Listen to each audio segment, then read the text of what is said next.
Donald Trump is having a complete meltdown on Thursday morning as now European intelligence confirms what American intelligence confirmed, that the United States military strikes against the Iranian nuclear facilities were not as successful as Donald Trump claimed, that Iran will likely be able to rebuild a nuclear program, and that Iran was able to move the uranium out before the strikes took place. Earlier in the morning, Donald Trump had his Secretary of Defense, Pete Hegseth, give a press conference, which may have been the most shameful moment in the history of the Department of Defense, where Pete Hegseth just started attacking reporters and saying, "You should just be waving the American flag and shut up."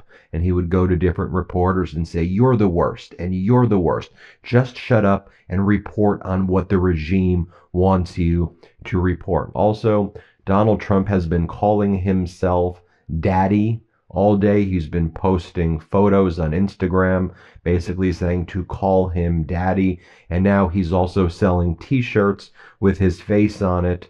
And I think it's his mugshot, which is also his presidential portrait, which says Daddy. He's selling Daddy orange t-shirts. Let's just go through what's happening this morning so you can see the meltdown that's taking place. And you can just see how unprofessional and how despicable this is while Donald Trump is causing havoc on the home front. And you have this disastrous budget bill that's attacking the American people. Although I have a positive update on the disastrous budget bill that I'll talk about in this video. So here's what Donald Trump posted early in the morning, all in caps. "Fake news reporters from CNN and the New York Times should be fired immediately!" Exclamation point. Bad people with evil intentions. And then he's now selling this shirt right here. It's called the Daddy Merch Collection from the official Trump account. It's a photo of himself on an orange shirt, and then it says Daddy under it. Here's what we're learning about the European intelligence. Early intelligence suggests Iran's uranium largely intact, European officials say. Preliminary assessments indicate that Tehran was able to move much of its nuclear stockpile. Intelligence suggests that Iran's stockpile of uranium enriched close to weapons-grade levels was not concentrated in the Fordow facility at the time of last weekend's attack. So now talking about Secretary of Defense, former Fox weekend host, Pete Hegseth's press conference earlier this morning. Here's how Donald Trump described it: "One of the greatest, most professional, and most, quote, confirming news conferences I have ever seen!" Exclamation point. What's a confirming news conference? "The fake news should fire everyone involved in the witch hunt and apologize to our great warriors and everyone else!" Exclamation point. So one of the things that Donald Trump and Hegseth are doing, and I think it's beyond despicable, is they're claiming that the B-2 pilots who were involved in the mission against Iran are very sad, and they're almost crying. They're almost in tears, according to Trump and Hegseth, because they're being treated very meanly by the media, who says that the strikes weren't as effective as the regime claims the strikes were. So Donald Trump says that if you accurately report on what the intelligence is from our own intelligence community, what the Pentagon said, what CENTCOM said, what the European officials said, you're being mean to the B-2 fighters, and that's really disrespectful to our troops. That's what the regime is going with. So here's what went down at that press conference. Jennifer Griffin, who asks this question, she is the main defense correspondent for Fox. So she works at Fox. So this is a Fox host. Although she works at Fox, she's very respected in the space of reporting on the Defense Department and on the military. And she usually gets her facts right. She's known as just a good reporter. So here she is asking a question to Hegseth, and then Hegseth attacks her and says, "Jennifer, you've been the absolute worst Here, play this clip. Seen that suggests that we didn't hit exactly what we wanted to hit in those locations. That's not the question, though. It's about highly enriched uranium. Do you have certainty that all the highly enriched uranium was inside the Four Dome Mountain, or some of it? Because there were satellite photos that showed more than a dozen trucks there 2 days in advance. Are you certain none of that highly enriched uranium was moved? Of course, we're watching every single aspect, but Jennifer, you've been about the worst, the one who misrepresents the most intentionally what the president says. I'm familiar. About the ventilation shafts on Saturday night, and in fact, I was the first to describe the B-2 bombers, the refueling, the entire mission with great accuracy. So I take issue with that. I appreciate you acknowledging that this was the first the most successful mission based on operational security that this department has done since you've been here, and I appreciate that. So we're looking at all aspects of intelligence. I mean, again, just think about the behavior by Hegseth there.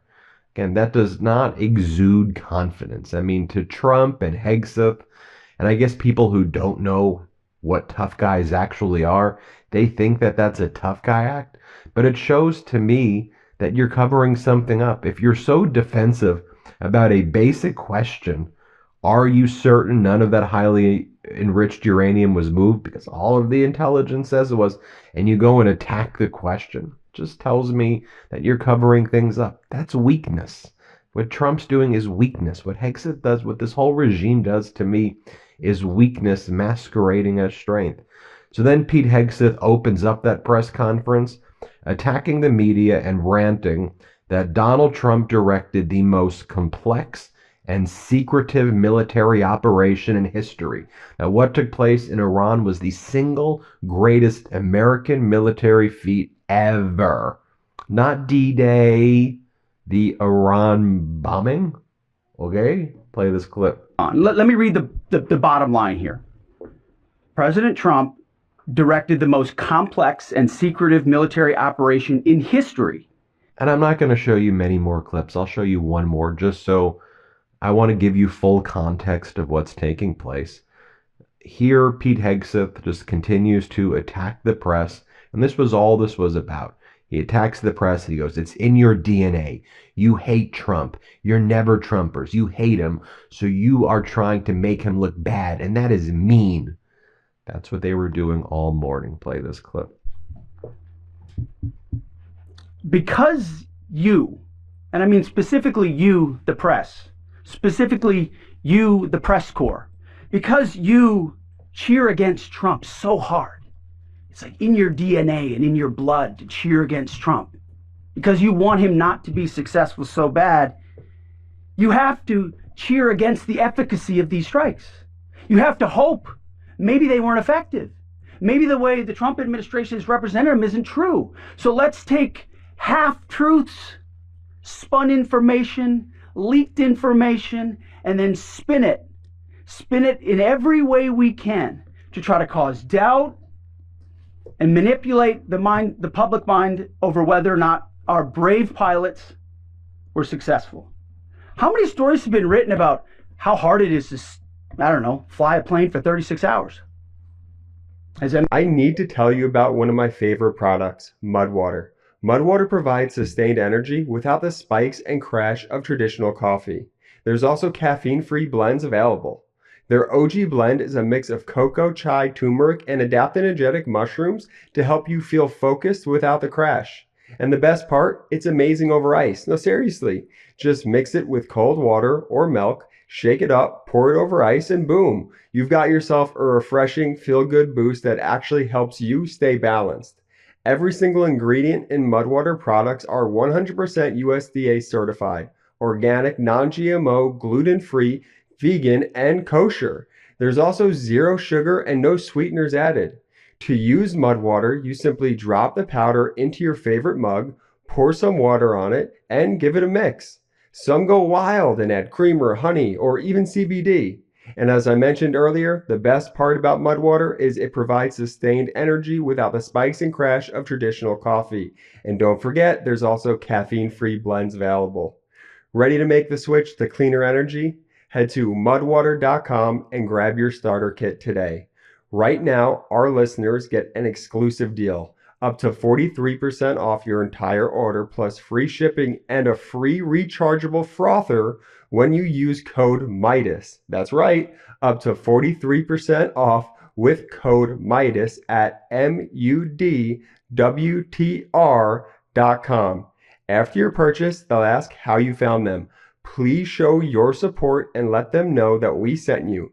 Keep your energy natural and refreshing all year long with Mudwater, because life's too short for anything less than clean, delicious energy. So, as our editor-in-chief said, Hegseth's entire press conference was all about accomplishing one thing, pleasing his audience of one, and he's proud of his pat on the head. Donald Trump posted after that press conference, one of the greatest, most professional, and most confirming news conferences, as I said before, and then Hegseth goes, "Thank you, Mr. President." Meanwhile, on the home front, there's more bad economic news. Remember when the first quarter GDP numbers were revealed and it was negative 0.2%? Well, now we know it's actually worse than that. The first quarter GDP growth was actually revised further down to negative 0.5%. Contraction of the economy. Now that is a stark drop from the previous quarter's 2.4%, as Stephen Ratner notes. Just look at the difference between the Biden economy and the Trump economy right there. Also, close to 70% of U.S. consumers think there's going to be a recession within the next year based on how erratic Donald Trump is handling things. Remember I said that there was good news on the disastrous budget bill? Well, one of the things I was honored to share with you, and maybe you caught it yesterday, we held on the Midas Touch network on our YouTube channel an exclusive press conference by the Democratic leaders in the Budget Committee who laid out all of the issues that were major problems with the disastrous budget bill. And I know you all like that feature, so shout out to them for doing that as well. And it got a lot of views as well. But one of the things that just happened in the Senate now threatens to destroy the entire budget bill, which is a great thing. So the Senate parliamentarian, that's a position that makes sure the Senate is conforming to the rules. And one of the rules is on a budget bill, if a provision is not directly budgetary in nature, it's called the Byrd Rule, you can't pass it through reconciliation. So passing something through reconciliation, first and foremost, you can only really pass budget and taxing things through reconciliations, and you don't need 60 votes. So you can avoid the filibuster if you can just get 50, 51 votes. Ultimately, Vance could break a tiebreaker, but you can avoid the filibuster if it's through reconciliation.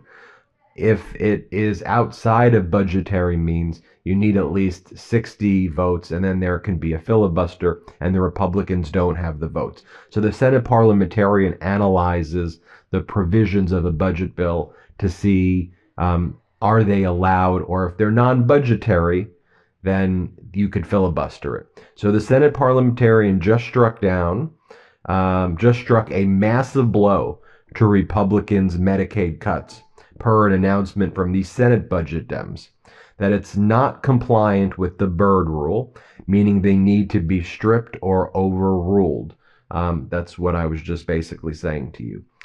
So the provider tax crackdown, which basically prevents states from taxing medical providers to fund Medicaid, that's one of the ways Medicaid would be destroyed, that could not be put in reconciliation, limiting the federal money for states that allow undocumented immigrants to get Medicaid, additional limits on Medicaid, Medicare, and Affordable Care Act premium tax credits for immigrants who aren't citizens, and then some other things like that.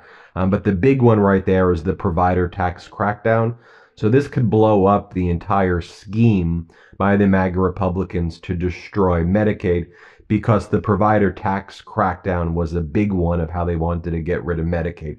Basically, shift everything to the states, shift the burden to the states, and the states aren't able to shoulder the burden of funding Medicaid. Then you limit the provider tax that the states can then tax the providers in order to try, which they still wouldn't be able to do, to fund Medicaid. And then you just destroy the whole program. That was their trick to build it. But the parliamentarians said, nope, you can't do that.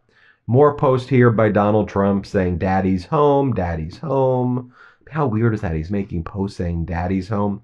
Also, earlier in the morning, Iran's supreme leader, Ayatollah Khamenei, delivered a video. He doesn't seem to be afraid of the Trump regime. His video was, look, it's obviously Iranian propaganda, and it should be taken for the propaganda that it is.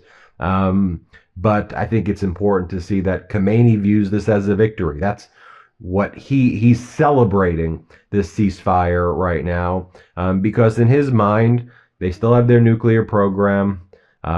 Donald Trump's encouraging oil sales between Iran and China, and the strikes didn't fully destroy the facilities.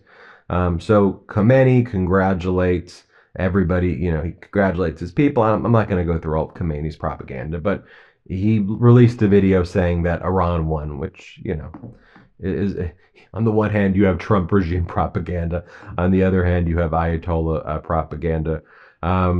The Department of Defense official rapid response account says, at Secretary of Defense just called out the fake news. I mean, specifically you, the press corps, because you cheer against Trump so hard. It's like it's in your DNA and your blood to cheer against Trump. And the way they spell corps is not C-O-R-P-S. They spelt it C-O-R-E because we are led by a bunch of dummies. Finally, a lot of people were asking in this bizarre picture of Donald Trump at NATO why his pants are so big, like he used these gigantic pants. And again, there are a lot of people in the past who have speculated whether or not he wears a Foley catheter. I'm not a medical doctor, so I don't know one way or another, but it's yet another example of him wearing ridiculously gigantic pants, and when you see his behavior, I did a video this morning on how sickly he looks, how cognitively addled he presents, how he can't speak in sentences, and frankly, the ramifications that's having on our country and the world. Thank you for watching. Hit subscribe. Let's get to 6 million subscribers. Thank you all. The truth is more important than ever. Check out our new Truth Over Lies collection at store.midastouch.com. All 100% USA Union made.